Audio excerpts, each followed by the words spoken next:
Madame, Messieurs, bonjour. La police républicaine née de la fusion entre la police nationale et la gendarmerie nationale avec à la clé plus de 1000 voitures et motos mises à la disposition des commissariats anciens comme nouveaux, environ 3100 nouveaux agents recrutés, formés et déployés sur le terrain et plus de 100 infrastructures socio-communautaires construites dans les zones frontalières. Ces réalisations, loin d'être exhaustives, renseignent sommairement sur les avancées enregistrées dans les domaines de la sécurité publique, de la protection civile et de la gestion intégrée des espaces frontaliers. De 2016 à 2023, le ministère de l'Intérieur et de la Sécurité publique s'est déployé au rythme des ambitions et visions du gouvernement à travers les programmes d'action du gouvernement PAG 1 et 2. On fait l'état des lieux avec le patron de ce département, le ministre de l'Intérieur et de la Sécurité publique, Alassane Seydou. Bonjour, monsieur le ministre. Oui, bonjour, madame la journaliste. Dans cet exercice avec moi, mon confrère Donclam Abalo, journaliste à Eden TV. Bonjour, Donclam.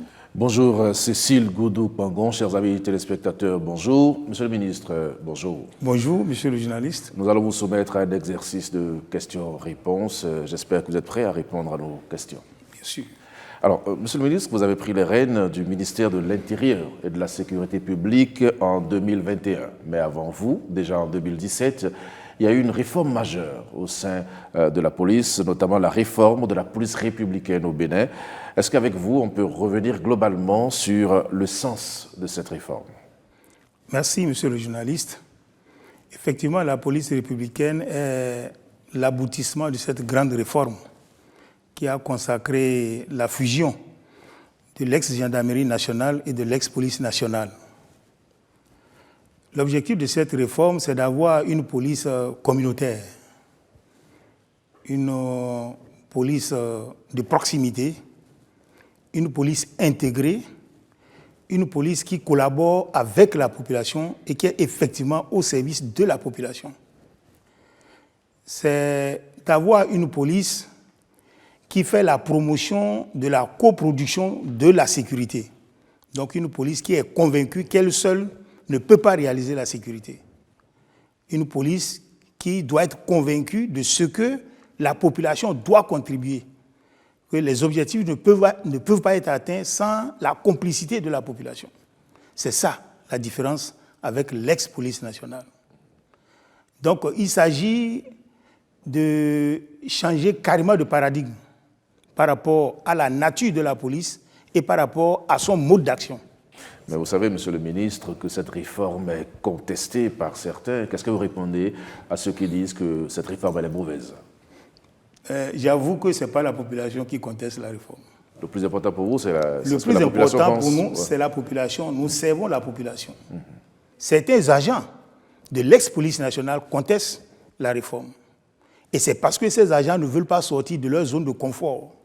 On ne peut pas se développer si on ne sort pas de sa zone de confort. Les anciennes pratiques, on doit les changer. Si on ne les change pas, on ne peut pas avancer. Et c'est ce changement qui fait mal. C'est ça qui entraîne les protestations que vous avez. J'avoue que ce n'est pas de la population. D'accord.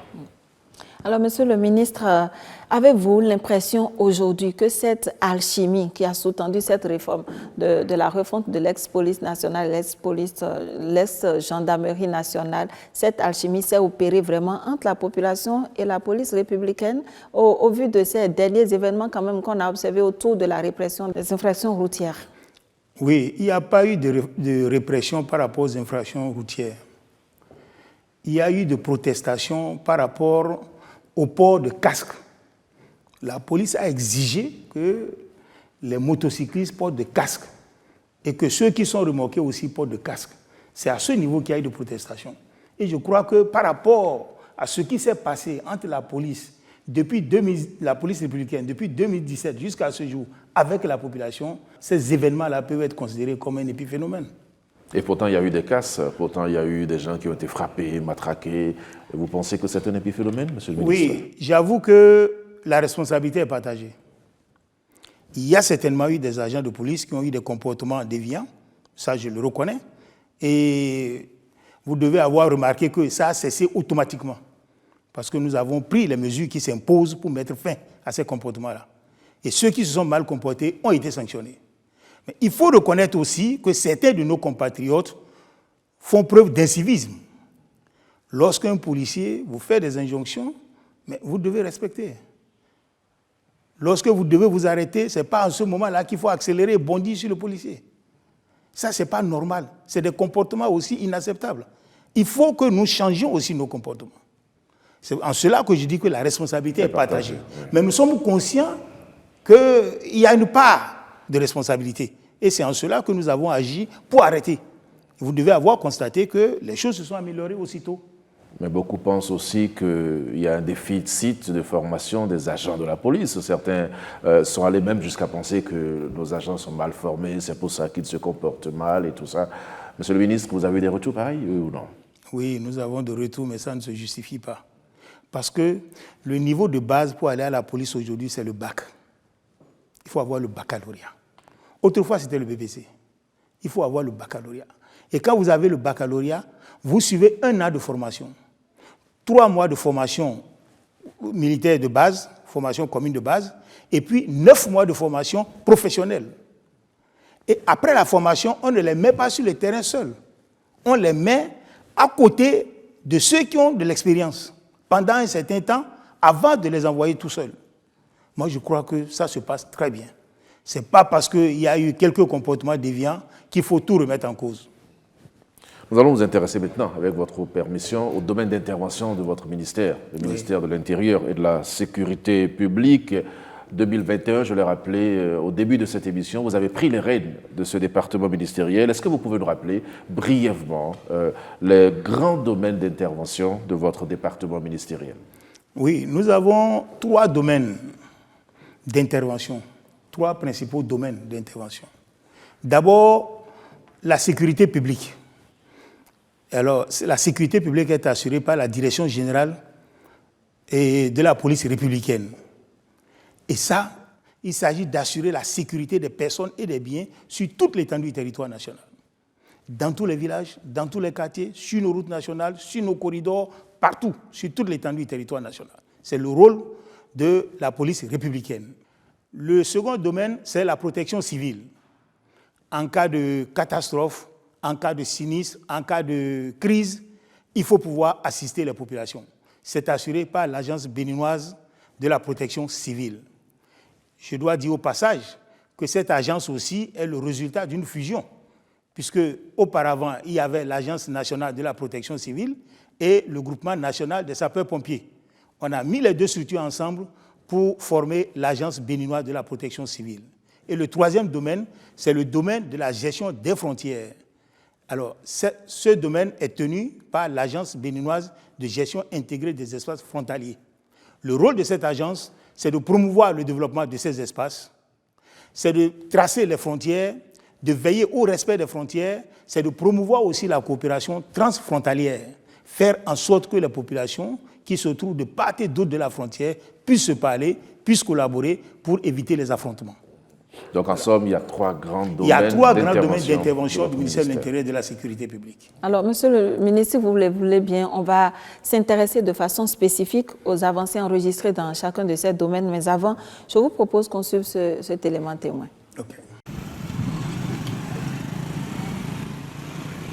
Ils sont là pour assurer la sécurité des personnes et des biens. Déployés dans les artères des différentes villes du Bénin, les agents de la police républicaine s'attellent à accomplir avec professionnalisme cette lourde mission. Leur présence, de plus en plus accrue sur le terrain, est favorisée par la politique de renforcement des ressources humaines mise en place depuis 2016 par le gouvernement de la rupture. À l'avènement de la police républicaine, l'institution a pris départ avec un effectif d'environ 9000 fonctionnaires de police et par la suite, 3100 fonctionnaires de police ont été recrutés. Alors, le gouvernement, à partir de 2021, a lancé un programme de renforcement des effectifs de la police républicaine avec un recrutement annuel de 2000 policiers sur 5 ans. Les nouvelles recrues de la police républicaine bénéficient d'une formation militaire rigoureuse au centre de formation militaire de Bembereke et d'une formation professionnelle à l'École nationale des brigadiers et agents de police de Porto Novo. Ce contingent d'élèves agents de police a, dans un premier temps, fait face aux exercices initiaux d'adaptation, d'aguerrissement et de renforcement musculaire qui ouvrent le cycle de formation commune de base. Au cours de leur formation, les élèves agents de police ont été préparés à faire leur premier pas dans la fonction policière à travers 41 matières regroupées en 4 domaines d'études, à savoir la formation générale, la formation aux techniques et tactiques policières, la formation juridique et l'entraînement physique, militaire et sportif. Le renforcement des effectifs de la police républicaine lui permet d'assurer une meilleure sécurisation du territoire national. Ainsi, les cas de crimes crapuleux, de braquage et autres sont de moins en moins enregistrés dans le pays. Ces recrues nous ont permis de multiplier non seulement les patrouilles, de tenir les différents points au niveau des carrefours en vue de permettre la libre circulation des personnes et des biens et d'infléchir la courbe d'insécurité jadis élevée afin de permettre à nos populations de vivre dans la quiétude. De manière évidente, ces recrutements répétés ont permis d'accroître de façon significative les effectifs des unités territoriales. Et cela permet déjà d'avoir une surveillance continue du territoire. Dans un autre sens, nous observons que ces effectifs que nous avons de plus en plus dans les unités nous permettent de relever les défis sécuritaires de plus en plus croissants à travers la création de nouvelles unités. Et par ricochet, nous avons un maillage du territoire qui est beaucoup plus significatif. Le renforcement des effectifs de la police réduit l'insécurité dans notre pays et permet à des milliers de jeunes de sortir du chômage. Alors, Monsieur le ministre, vous aviez évoqué tout à l'heure le niveau d'instruction et la formation donnée à ces policiers. Et qu'est-ce que vous dites maintenant après ce reportage qui montre ce recrutement accru, si je peux le dire ainsi, au profit de la police républicaine? Pourquoi autant de recrutements? Plus de 3100 agents recrutés de 2016 à 2023. Oui, je veux rectifier pour vous dire qu'il ne s'agit même pas de 3100, il s'agit de 4400 agents qui sont recrutés. Pourquoi autant de monde? Oui, 4400 recrutés, il y a 700 qui sont en formation actuellement et nous avons évolué par rapport aux procédures de recrutement de 2000. Et d'ici fin 2025, nous allons encore recruter 2000. Donc si tout se passe normalement, en 2026, début 2026, on aura recruté 4400, d'accord? Plus 700, plus 2000. On sera autour de 7000 qu'on aura recruté. Pourquoi? Parce que nous avons dit que la police républicaine est une police de proximité. C'est une police communautaire. C'est une police qui doit vivre avec la population. Ça veut dire qu'il faut occuper le terrain. C'est pour ça qu'on voit les policiers partout, à chaque carrefour, les policiers sont partout, à chaque intersection. À tous les carrefours, ils doivent être dans tous les arrondissements. Nous voulons qu'ils soient dans tous les villages. Parce que la police républicaine est une police dissuasive. La présence du policier, ça appelle la sagesse. Il vaut mieux qu'il soit présent pour éviter que des gens commettent des bêtises, que de les laisser commettre et de les punir après. Donc c'est une police vraiment de proximité, c'est une police dissuasive. Donc nous avons dans le pays 77 communes, 546 arrondissements. Nous voulons que la police soit présente dans tous les arrondissements, dans les 546 arrondissements. Aujourd'hui, nous avons servi environ 300. Il reste encore des arrondissements à servir et nous continuons de former. Nous continuons aussi de créer des commissariats pour que la police soit présente partout, sur toute l'étendue du territoire national. Et au niveau de nos frontières, partout. Mais vous avez parlé également d'un secteur important qui est le secteur des équipements. On va découvrir dans un élément témoin que la régie va nous diffuser tous les efforts qui ont été consentis par le gouvernement béninois en termes d'équipement, des équipements. Et je vous prie donc de regarder l'élément. La police républicaine, née de la fusion de l'ex-police nationale et de l'ex-gendarmerie nationale, se montre de plus en plus efficace au fil des années. Sa montée en puissance est favorisée par la volonté du gouvernement du président Patrice Talon d'en faire une force de sécurité intérieure efficace à travers plusieurs initiatives, dont entre autres l'acquisition de nouveaux équipements. Depuis 8 ans, le gouvernement béninois, grâce à son programme d'action, a doté les forces de défense et de sécurité d'importants moyens roulants et d'équipements individuels. Au total, pour les moyens roulants à 4 roues, nous avons eu 390 véhicules. Et en ce qui concerne les moyens roulants à 2 roues, le gouvernement fait un grand effort en mettant à notre disposition des motos qui nous permettent quand même de réaliser nos missions dans des contrées les plus reculées. Si nous prenons les effets d'habillement, le gouvernement à ce niveau également a fait beaucoup d'efforts. Aujourd'hui, nous sommes arrivés à une étape où il n'y a pas de personnel de la police républicaine qui peut se plaindre de « je n'ai pas de tenue ». Ce n'est pas possible. Aujourd'hui, vous allez constater sur le terrain que les éléments ne seront plus sur des tenues défraîchies comme on avait l'habitude de voir. Nous avons également eu des matériels spécifiques d'intervention parce que les interventions nécessitent maintenant beaucoup de matériel beaucoup plus spécifique.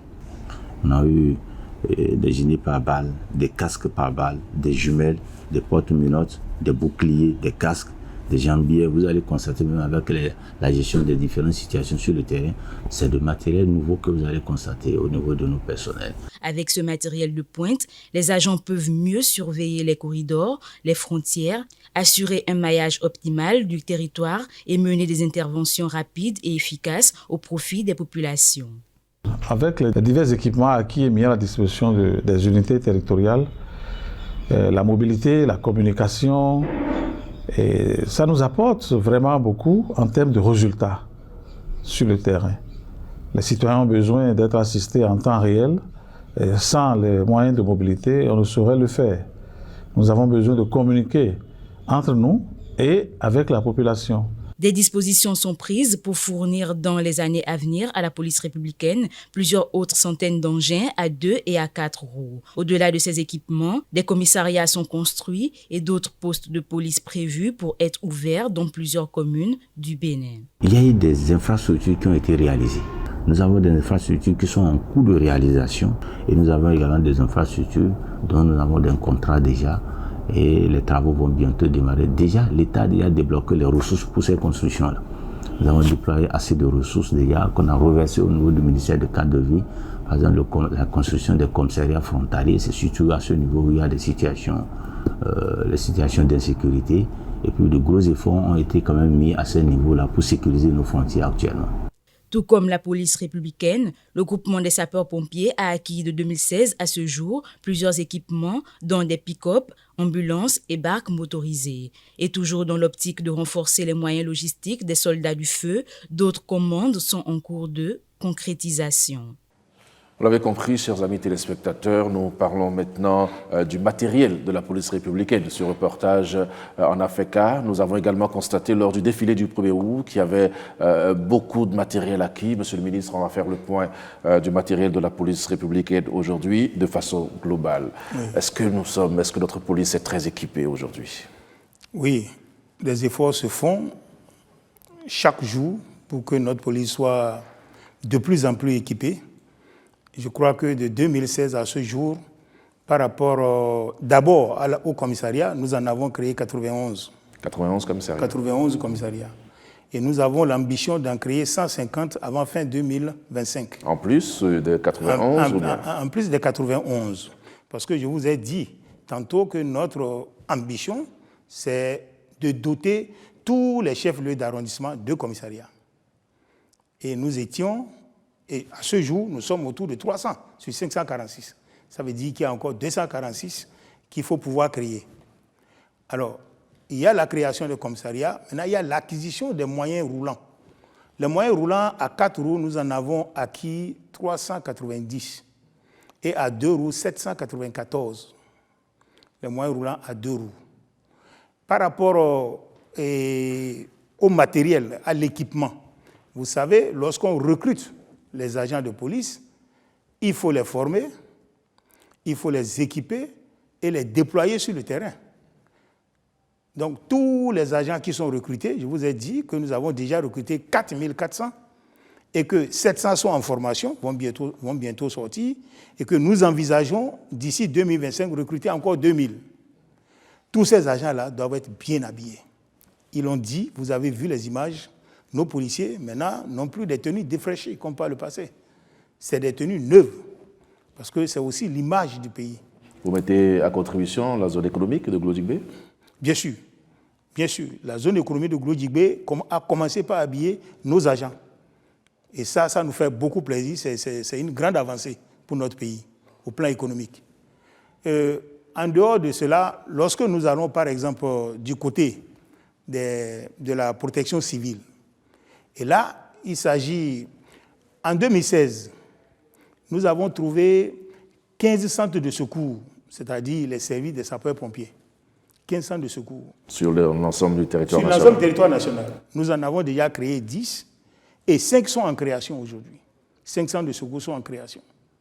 Nous avons trouvé 3 bacs motorisés. Vous savez que les problèmes que nous gérons dans certaines de nos communes, c'est des problèmes liés à l'inondation. Donc, pendant cette période-là, il faut des bacs motorisés pour assurer la mobilité des populations. En 2016, nous avons trouvé 3 bacs motorisés. Nous en avons acheté 30. Nous avons aujourd'hui 30 et nous avons enclenché la procédure pour l'acquisition de 40. Donc d'ici 2025, nous aurons encore 40 bacs motorisés pour servir toutes les communes qui sont inondables. Parce que les bacs motorisés, il faut les placer dans les communes en attendant la période des pluies. Parce que les communes inondables, on les connaît. On les connaît, c'est récurrent, ça vient chaque année. Donc on peut prendre les dispositions en amont. Et c'est ce que nous faisons. Et lorsque nous prenons les camions d'incendie, nous avons acheté 2 camions d'incendie. C'est des camions qui coûtent extrêmement cher selon les options. Nous avons acheté 10 pick-up et 20 ambulances. Nous avons lancé la commande pour le même nombre d'engins. La commande est en cours actuellement. Pour encore 2 camions incendie, 10 pick-up et 20 ambulances. Tout ça pour renforcer les capacités de nos services. C'est notre agence béninoise de protection civile. Mais qui assure la maintenance de tout ça, monsieur le ministre? Nous avons des garages qui ont les compétences pour entretenir. Nous n'avons pas de problème d'entretien de ces engins. Nous avons des garagistes qui ont toutes les compétences qu'il faut pour l'entretien de ces engins. Et lorsque nous allons du domaine de la BGF, puisque nous avons 3 domaines, au niveau de la BGF de 2016 à ce jour a réalisé 15 commissariats de frontières. 15 commissariats au niveau des frontières. Elle est en train de réaliser maintenant 10 et elle a réalisé 125 infrastructures socio-communautaires pour aider les populations des zones frontalières, c'est-à-dire les écoles, les centres de santé, les forages, l'ouverture des pistes de desserte rurale. Et la BGF soutient aussi les populations de ces zones-là pour apporter des soutiens financiers pour mener des activités génératrices de revenus. Donc, les associations de femmes, les associations de jeunes sont soutenues financièrement pour pouvoir mener des activités génératrices de revenus. Tout cela pour lutter contre la pauvreté. Parce que ces zones sont très sensibles et il faut les tenir de manière particulière. Alors, monsieur le ministre, parlant toujours d'équipement, quels sont les efforts qui ont été faits au niveau individuel pour la protection des policiers et surtout en termes de moyens d'investigation modernes? On est quand même à l'ère du numérique. Sur ce chantier-là, est-ce que vous avez pu opérer des progrès? Oui, vous savez, nos policiers sont très équipés individuellement, vous les voyez. Par rapport aux moyens d'investigation, entre-temps, vous avez senti que les cybercriminels ont failli ternir l'image de notre pays. Vous avez vu la manière musclée dont le gouvernement a réagi. Il faut dire qu'ils ont d'ailleurs terni l'image, ils n'ont pas failli le faire. Enfin, disons qu'ils ont failli ternir. Bon, vous avez vu la manière musclée avec laquelle le gouvernement a réagi. Et je crois que les choses sont plus ou moins entrées dans l'ordre. Nous avons aujourd'hui des moyens d'investigation qui nous permettent de les localiser et de leur mettre la main dessus. Ça, ils le savent. Et je crois qu'ils en tiennent compte désormais. Nous avons des moyens.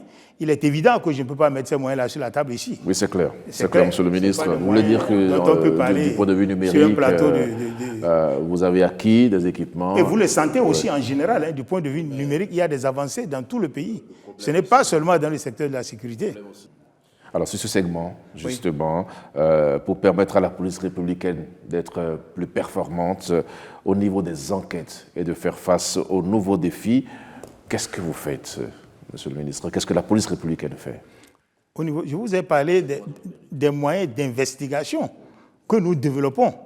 Et tout à l'heure, en vous parlant des recrutements, je vous ai dit que nous avons besoin de nouvelles compétences. Et c'est la nouvelle génération qui a ces compétences-là. C'est surtout par rapport au numérique. Nous avons besoin de ces compétences-là aujourd'hui, à la police et dans l'armée aussi. Parce que les appareils que nous sommes en train d'acquérir ont besoin des gens compétents. Or, on n'a pas ces compétences-là dans l'ancienne génération. Il faut recruter beaucoup de jeunes. Lorsqu'on dit que le niveau pour aller à la police est le baccalauréat, ça ne veut pas dire que tout le monde a le baccalauréat. Il y a des gens qui viennent à la police avec la maîtrise. Il y en a qui viennent à la police avec la licence. Mais quand ils ont des compétences dont on a besoin, on les retient et on développe ces compétences-là. Et ils sont utilisés dans ce secteur-là particulièrement, qui a besoin de beaucoup de compétences. Vous dites que vous travaillez pour les populations. Oui. Monsieur le ministre, mais les mêmes populations se plaignent quelquefois en disant que désormais la police arrête sans convocation. La police, lorsqu'elle arrête, le premier réflexe qu'elle a, c'est de prendre le téléphone des gens pour les fouiller et tout ça. Il faut rassurer les populations. Mais écoutez, on ne vous a jamais pris? Non, je ne parle pas de moi personnellement, mais je vous dis ce que les gens pensent, ce que les populations pensent. Elles ont le sentiment que désormais... Vous êtes tranquille? Oui, d'accord, mais la procédure, aujourd'hui, on ne convoque plus les gens, on va les chercher non, je vous en prie, et tout ça. On ne fait pas comme ça. Qu'est-ce qu'on fait alors, monsieur le ministre? Ce qu'on fait, c'est ce qu'on doit faire qu'on fait. Pour que le pays reste en paix, pour que les gens soient en sécurité. C'est tout. Les bons citoyens n'ont aucune inquiétude. Ceux qui ont des inquiétudes, c'est ceux qui ont des comportements qui laissent à désirer. D'accord. Alors Cécile, oui. Monsieur le ministre, tous ces équipements évoqués, ces moyens modernes d'investigation à qui ont permis d'améliorer un peu la situation sécuritaire dans le pays, ce n'est pas moi qui l'affirme, c'est l'avis de ces populations-là que nous avons rencontrées. Je vous suggère de les écouter dans cette Vox Populi qu'on a réalisée à travers le pays. Nous remercions vraiment la police pour tout ce qu'elle fait pour nous. Il est vrai, la première des choses, c'est la sécurité. Partout où on est, il n'y a pas la sécurité, on ne peut rien faire. Donc, nous sentons depuis que nous sommes dans ce quartier que nous comptons beaucoup pour la police. Et de temps en temps, des patrouilles se promènent pour notre sécurité. Même le commissaire même se déplace vers nous pour nous poser des questions, ce qui est très très intéressant. Les vols de moto, ça diminue très bien. Donc nous sommes en sécurité avec les policiers. Vraiment, ils sont au top. Et ils font des patrouilles chaque nuit. C'est à cause de cela que dans notre quartier maintenant, on est un peu en l'aise, on dort tranquillement, on sort la nuit. Bon, il n'y a pas de problème. Avant, même si tu vas là-bas pour un problème, c'est difficilement, ils vont te répondre. Mais actuellement, aujourd'hui, maintenant, il n'y a pas de problème. Si tu vas là-bas pour un problème, ils sont au point en même temps à te suivre.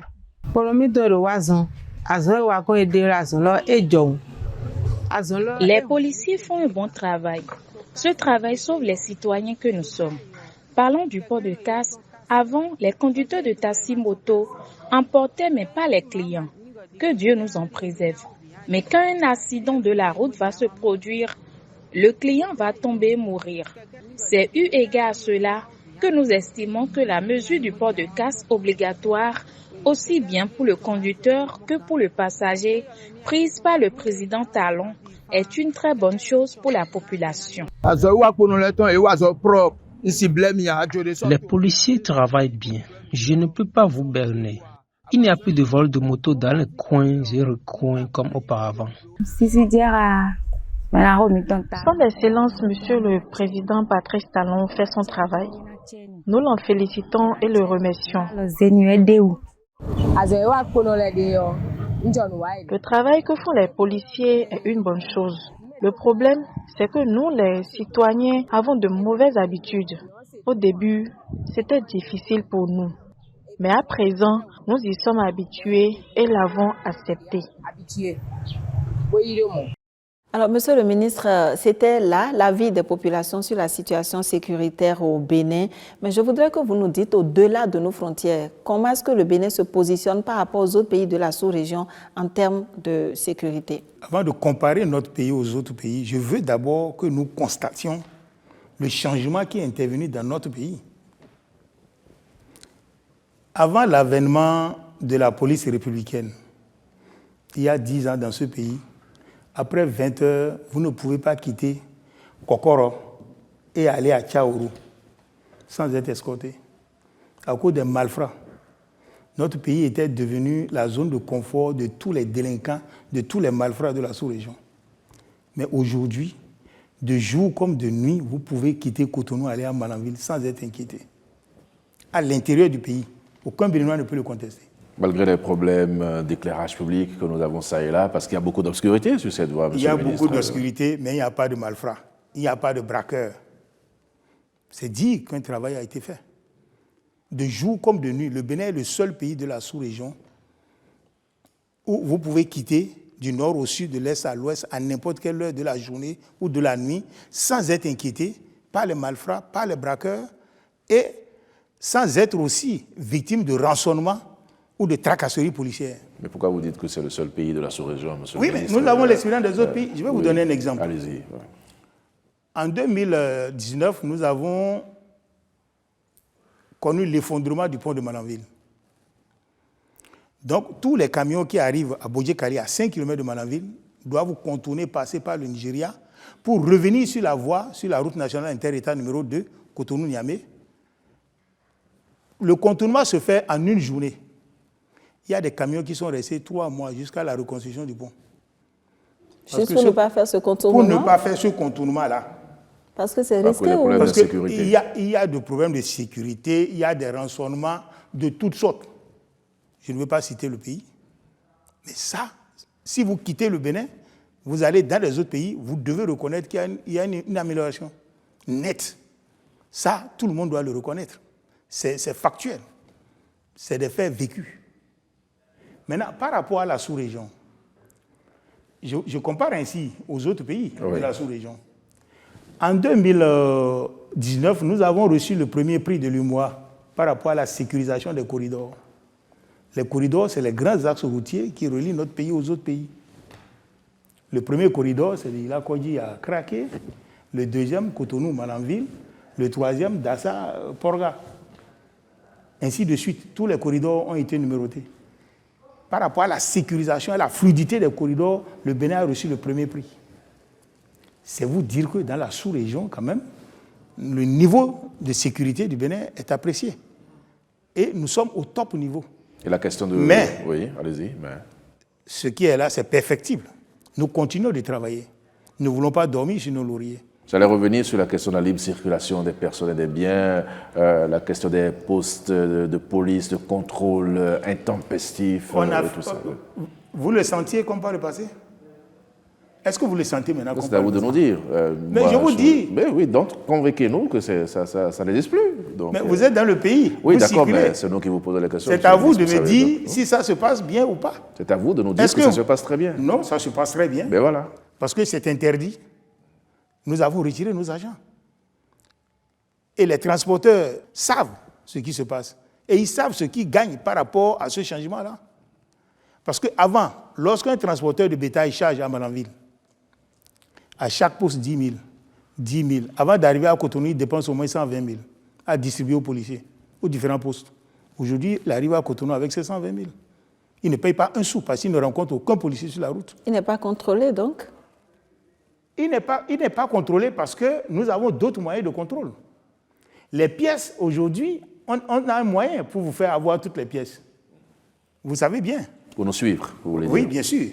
Pour avoir l'assurance, il faut avoir la visite technique et puis les autres pièces.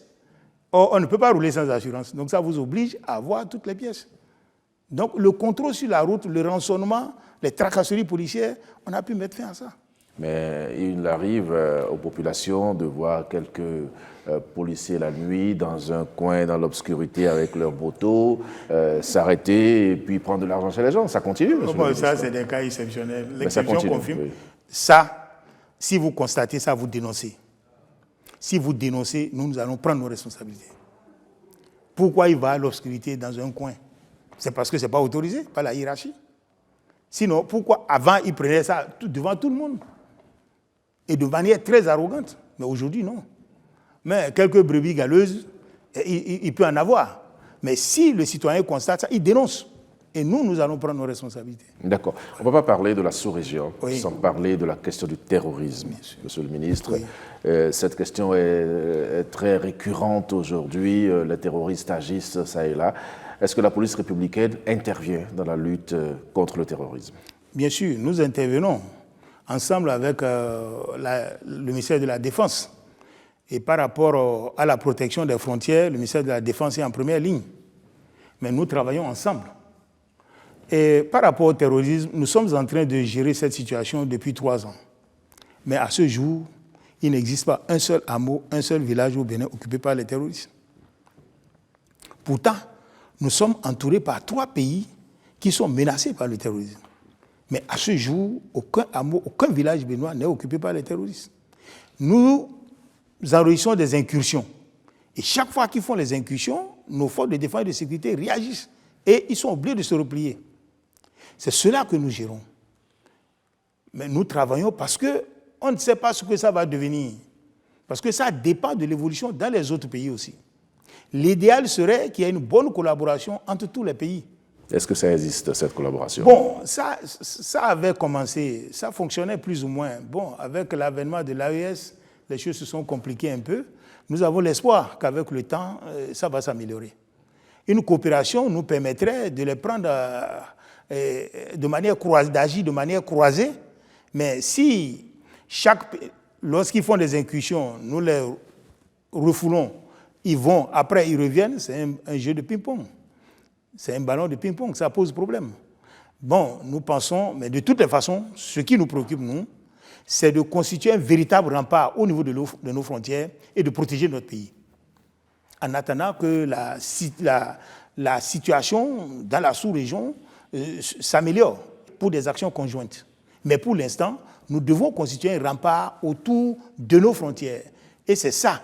C'est à cause de ça que l'État est en train de construire les BOA, les bases opérationnelles avancées, et les PAF, les postes avancés fortifiés, les BOA et les PAF, qui sont de grandes infrastructures qui vont abriter nos forces de défense et de sécurité qui vont assurer la sécurité de nos frontières. Monsieur le ministre, pourquoi vous vous concentrez aux frontières? On a eu dire quand même, nous vous rabâchons les oreilles avec la même ritournelle, mais on a eu à entendre qu'au sein même des populations, il existe des cellules dormantes. Qu'est-ce que vous faites pour... Bon, cellules dormantes, c'est peut-être trop dire, mais il faut dire que nous mettons un accent particulier sur les zones frontalières, mais nous ne négligeons pas aussi l'intérieur du pays. Il y a des actions qui sont menées pour sensibiliser les gens. Nous avons une structure, le CNL-CREFT, qui se charge de la prévention, donc qui agit, qui sensibilise et qui éduque les populations pour éviter que ces populations qui luttent contre la radicalisation, l'extrémisme violent et le terrorisme. Vous savez, ça commence par la communication. Et aujourd'hui, nous suivons tout ce qui se passe au niveau des lieux de culte. Les prêches, vous ne pouvez pas prêcher contre nos lois. Vous ne pouvez pas dire ce qui est contraire à nos lois. Vous ne pouvez pas inciter la population à la violence. Donc les lieux de culte sont suivis, juste pour savoir les propos qui sont tenus dans les lieux de culte. Et ça entre dans le cadre de la lutte contre la radicalisation, l'extrémisme violent et le terrorisme. Ça commence par le discours.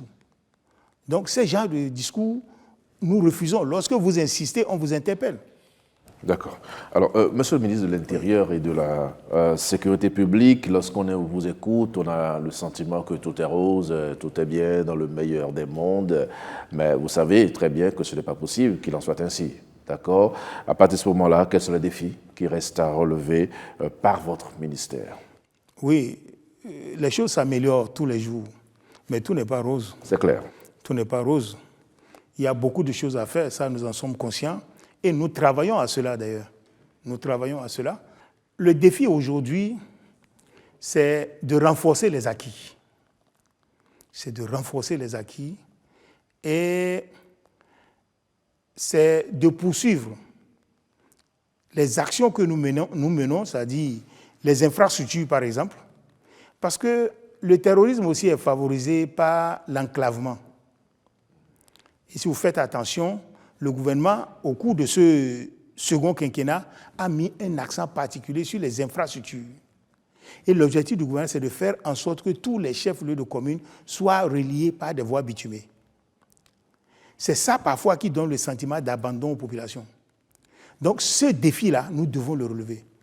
C'est-à-dire lutter contre, éviter que des zones restent enclavées, faciliter l'accès à toutes les zones dans le pays, que toutes les communes soient accessibles. L'autre défi, c'est l'équipement et la formation. Vous voulez continuer à équiper? Il faut continuer par équiper, il faut continuer par former. Il faut continuer par équiper et continuer par former parce qu'on ne sait pas quelle ampleur ça va prendre. Ça ne dépend pas que de nous. Ça dépend aussi de la maîtrise par les autres pays. Et tant que nous aurons à nos frontières des terroristes, nous allons toujours gérer les incursions. Ça veut dire que pour être en sécurité, nous devons pouvoir, au-delà de notre frontière, avoir une bande, une zone tampon. Or, pour le faire, il faut nécessairement collaborer avec l'autre pays. Mais si les terroristes sont à notre frontière, nous allons gérer des incursions. Donc nous sommes obligés de consolider le rempart que nous allons créer pour que ces incursions ne soient pas faciles et que la riposte soit toujours foudroyante pour les dissuader, pour qu'ils ne viennent pas vers nous. Mais l'idéal serait qu'on collabore avec les autres pays et qu'on puisse réaliser une bande, au moins de quelques kilomètres, pour sécuriser nos frontières. Ça, c'est un défi. Nous pensons que la situation sous-régionale va s'améliorer et que nous allons mieux échanger avec nos frères des autres pays pour que nous puissions vraiment aller dans ce sens-là, de la collaboration pour réussir cette lutte contre les terroristes. Il y a tellement de sujets qu'on aurait voulu aborder avec vous, Monsieur le ministre, notamment les titres de transport, également la coopération avec d'autres pays sur le plan de la police. Mais bon, on aura certainement d'autres occasions pour en parler. Je vous laisse le soin de dire le mot de la fin. Merci beaucoup. Je veux rassurer les populations béninoises que l'État fait de gros efforts. Nous travaillons de jour et de nuit pour que nos populations puissent vaquer librement à leurs occupations, pour que cette insécurité qui règne dans la sous-région ne pénètre pas dans notre pays. Et nous voulons que la population aussi soit prête à jouer sa partition.